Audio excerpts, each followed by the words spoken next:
Hey guys, so on this episode, we have a little something different. We had the chance to see our very own women's professional soccer team, the San Diego Wave, which, if you tuned in a few weeks ago, you might remember my interview with midfielder Belle Breedy from this team. And we had the opportunity to go to their training facility here in San Diego and sit down with their coach and a couple of their players, ask them some questions, and see them train for a little bit. So enjoy.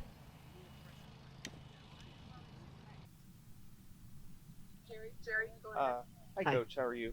Um, are there any matchups for this coming weekend that you expect to be particularly challenging or interesting in terms of players, one on Yeah, one? Or they've got danger players, Monahan, Purse. They've got pace in their front line that, can hurt us if we're not in the right start positions and we don't defend. We need to defend higher up better, if I'm honest. We need to stay more compact in moments and be harder to break down. But, we kept a clean sheet for the first time last weekend, so that's a real positive for us. We need to build on that now. They're a good team.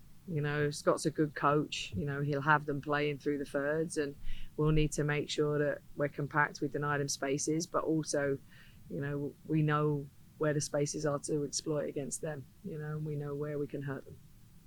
and how would you compare coaching here in the U.S. for the NWSL versus England in terms of the atmosphere, the fans, the organizations? Yeah, it's unbelievable. Like, the fact that we've sold out on all home games, the atmosphere is incredible. Like, put it this way, like in England, if I gave a message onto the pitch, it was heard. You can't hear yourself think, let alone players hear you give instructions. So, yeah, it's brilliant. They get behind the team. They support the team throughout the 90 minutes, and they create a really good atmosphere. So it is different. I would argue it's quite slightly more stressful because it's more transitional. There's a lot more control of the ball in the English game, but also that's very exciting if you're a fan. And then, what would you tell fans who haven't yet purchased season tickets? How do you think the people in location could get even more involved? This probably isn't a question for you, but when can we get our kids? It's a good question. Not one I can answer about the kits, unfortunately. My kids want one too, so when I find out, I'll let you know. But I think in terms of like getting season tickets, like get them now because they're going to sell out. Get behind the team, come and make sure that it's. I think that we're going to create something this community can be really proud of.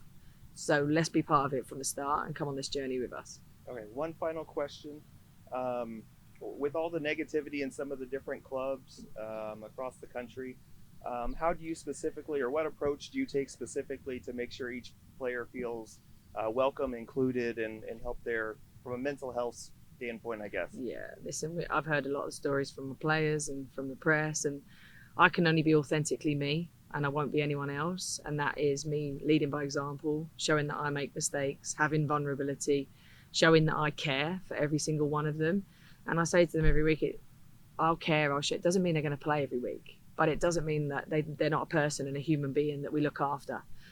Underneath that athlete is a person, and that's the person we need to see first, look after them, make sure that they're getting coached, make sure they're getting value, make sure they can come and knock on my office door at any time and have a conversation, and that they're seen and that they're heard and they're coached differently. They're allowed to make mistakes here. They don't fear making mistakes here because I believe that's where the biggest growth happens. So, I'll continue to do that. And when I'm not doing it, I expect them to hold me to a higher standard, as I would hold them to a higher standard if they weren't doing what was required of them. Thank you very much. No worries. Um, Hi, Kelsey. Having daughters myself who play here in San Diego, what advice would you give to the middle schooler or the high schooler that's looking to play competitively? What did that look like for you when you were playing on the club level?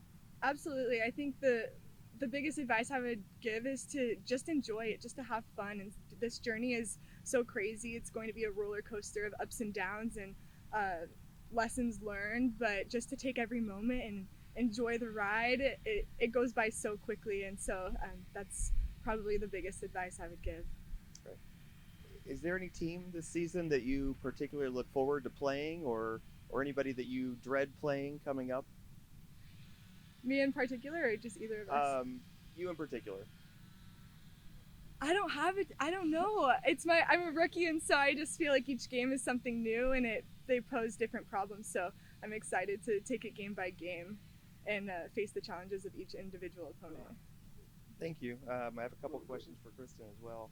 Um, in comparing to playing up north for that team up there, how would you describe the team culture, the differences in the two team cultures? I mean, Seattle did have a really good team culture. I love the team and I really love and appreciate my years there.